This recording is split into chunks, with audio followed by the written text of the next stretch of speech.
BIRD stock next week, Monday. Is it a buy or sell? Let's see where is it going for the next upcoming days, weeks, and months.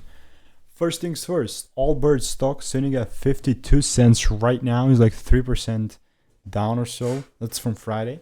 Observing it, I've seen nothing bullish. Nothing bullish with birds, with Allbirds stock. Why? Because I mean that's just the price action, man. Like there's nothing. I have no ill feelings against bird. It's just either it's bullish or it's either bullish or bearish. So yeah, in this case, this is only for now and not forever, but it is bearish. So how am I entertaining the idea here? Only really going to look for anything bullish if we start breaking past above 82 cents.